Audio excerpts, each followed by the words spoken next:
Welcome to my video on bending on a gaff mainsail from bag to boat. This is a new sail I sent back to Jekyll's because I wasn't happy with it and they have returned it after checking it.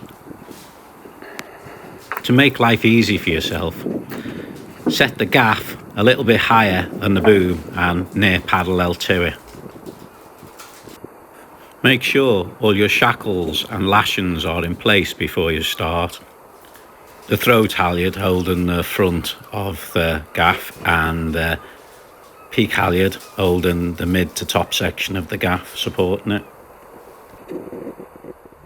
In order to gain access to your new sail, use scissors. Round nosed scissors probably would be best. Make a small incision in an area that's away from the package, and then using your fingers to keep the sail or the sail bag away from the blades as you cut into the plastic. You should not use a knife and make a stroke. As the result, maybe you having to send the sail back to have it repaired where you've just cut it. Ideally, you should pick a day where the airs are light, or if the boat is on a swinging mooring, be facing into the wind.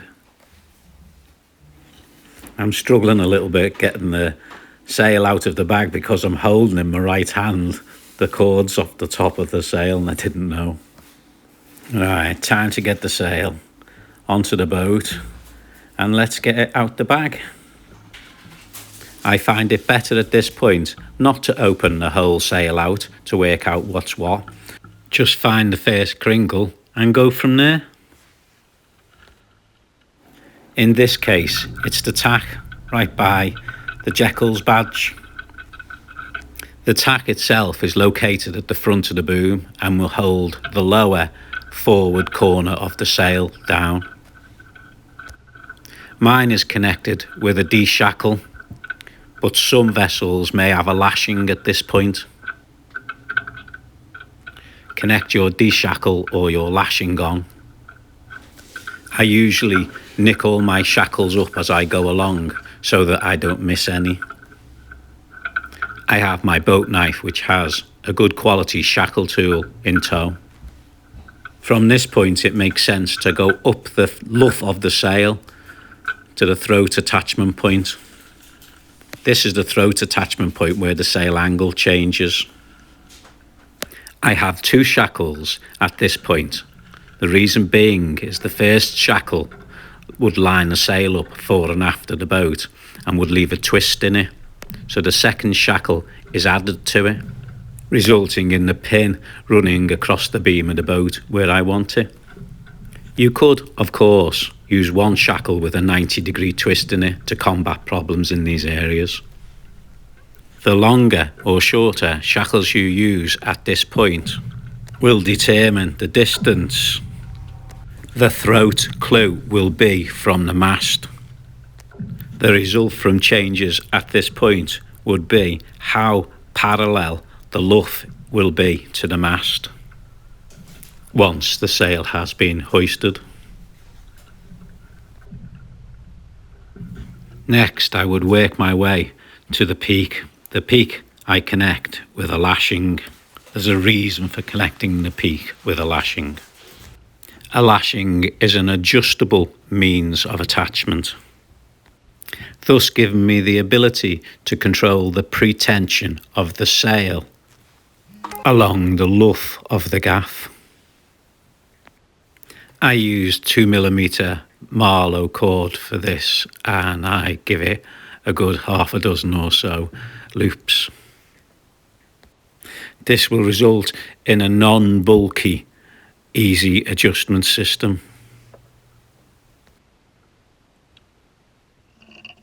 Next, we must lace the head of the sail to the gaff.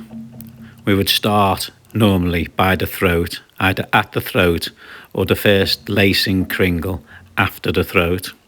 Put the line through and just tie a bowline at this point. And then the line then goes through itself and along. But what you need to do when you're doing this, because you're pulling a long length of line, is keep it slack all the time. So I'm feeding with one hand while pulling with the other hand. This actually stops the line pulling tight over the top of the boom. If you pull the line tight over the top of the boom, I'm quite sure you'll burn through your varnish at this point. So feed it lightly with one hand and pull it back with the other hand, ensuring that each time you're pulling back, you're coming through the loop itself. This is me making sure I'm going through the loop. Continue with this method all the way to the last kringle designed for the lashing. You may run out of lashing at this point, but I wouldn't worry, because when we begin to tighten things up, you'll end up with a bit extra. Now go back to the beginning of the lashing and start removing the slack. Remembering you're removing slack and you are not tightening anything up. I try to keep the run along the edge of the sail and keep it neat, but some people prefer to run this along the gaff itself and have the stripe on the gaff.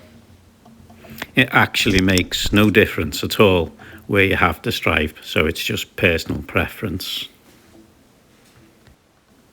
Once you have finished all this lacing and taken it up, you must make sure that it's not tight anywhere, that it's free, it's got movement, you can put your fingers through, the bolt rope's not over tight, and that you can pinch off the loops themselves.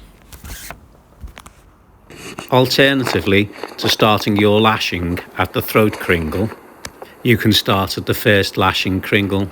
This method I prefer because I worry that the lashing could be pinched and frayed at the throat kringle. Note the sail has vertical creases along its gaff luff. This indicates the pre-tension of the gaff luff is too slack. I will use the peak lashing as a method of removing this slack out of the sail. As I tighten up the lashing, you will see the sail fall into shape. That's the correct shape now. I am now going to slightly over-tension it. See the crease lines fall into it when it's over-tensioned? It may only be drawn out an extra 1/4 of an inch, but it makes a massive difference to the sail. I'm going to leave it slightly over-tensioned, and when I say slightly over-tensioned, I mean I have just taken it past where it needs to be. I would do this with any new sail or a sail that hadn't been used for a few years. If it was a sail that was in constant use, I would have stopped just before the lines came in, or brought the luff lines in and just eased them back out again. Finish by making off the lashing tidy. Then finish by lashing the peak to the gaff. You can see the luff lines have actually eased in only minutes.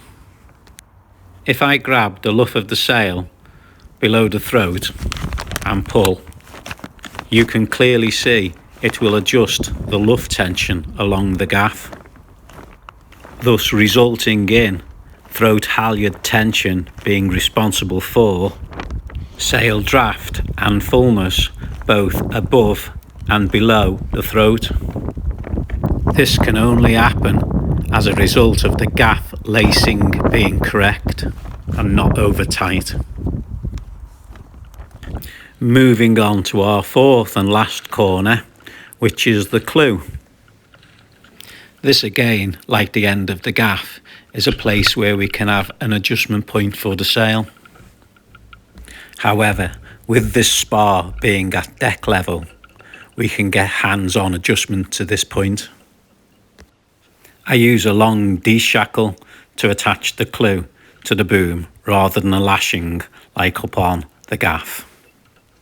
Any means, however, would suffice. After tightening the shackle, you must connect your outhaul system. I've seen lashed outhauls but feel they have lost valuable points of control to their sail. Any kind of adjustable outhaul is desirable over a fixed one. This is one of the areas any sailor can play around with. and make their outhaul work exactly how they would like it to. Mine is a very simple 2-to-1 adjustment system with the line running forward along the boom. With my D-shackle in the central position, I've got about 6 to 8 inches of movement in the middle of the sail.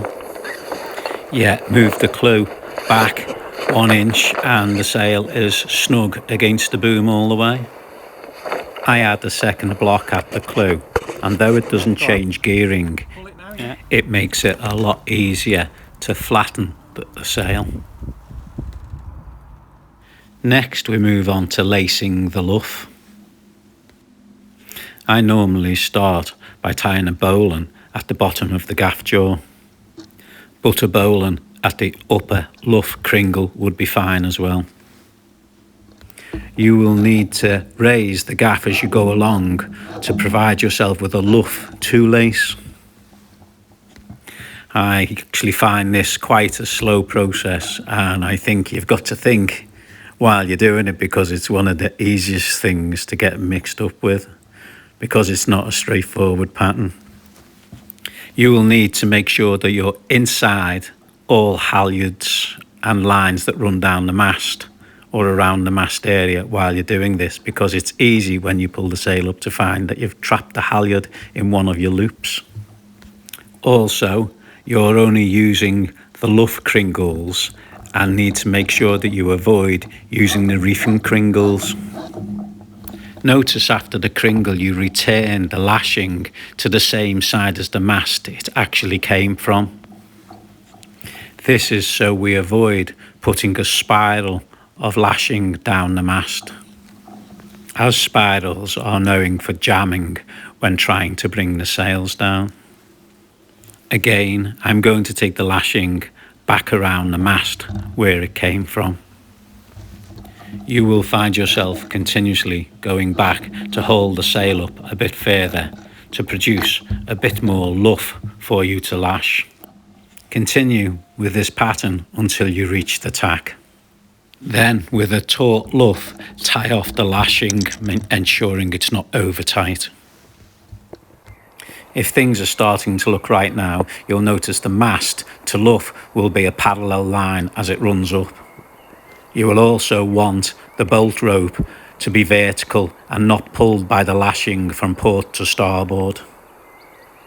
When you have achieved that, the correct tension is set along the luff. Looking up and down the mast, you can easily check that you have laced correctly.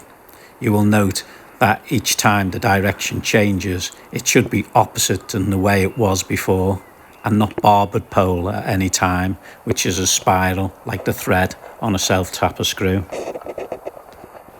Though my luff is vertical, it's not under any tension at this point. As you can see, my throat D-shackle has moved nowhere forward yet. The gaff luff at this point though does look a little bit under too much tension.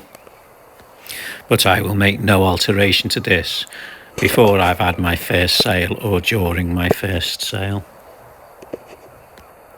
So there you have it. That is my version of bending on a gaff mainsail. All as we need to do now is take it out, try it, and then reset it. A little tidying up tip: when you wrap the throat up, make sure that one of the lashings goes underneath the block, and that way it will look after the block to the mast and stop the varnish disappearing at that point. My second tip is leave the sail ties dangling out of the bottom of the boom, and this keeps the seagulls off your boat. I always tie the boom off to a line at the side, as well as using the main sheet to hold it steady so it doesn't swing just on the main sheet. Another nice touch is to connect your ensign at the top of the gaff, and I just use one of the kringles to take the line through and bring it back and tie it off on the other side.